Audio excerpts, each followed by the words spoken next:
On úplně, co ty pičo, co doběhneš, vole, že ti rozbil hubu, ne?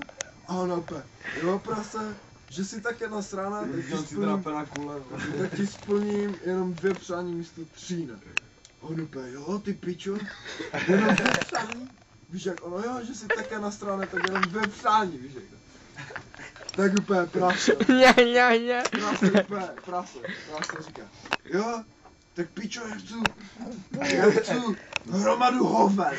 A víš jak, držu můj dej, já tě nemám rádej, pak je ráda. A teď druhé přání. Víš jak, a ona, no a teď druhé. Ne, nebudu to za tebe říkat. Víš co, a teď úplně druhé přání, ne? A on úplně, jo, druhé přání? Tak teď to sežer, ty pičo, je na průhle. Ještě něco, co neznám? Jo, třeba vole... medvěd, vysí na stromě. Znáš to? Ne. Medvěd tak vysí na stromě a čte si knihu. Víš jak naraz piče, tak před ním přiskače králíček. Přesačí k němu králíček a úplně říká, medvěde. A on úplně, no co je kurva. Úplně, mě zvířatka říkala, že máš nadpřirozené schopnosti, ne?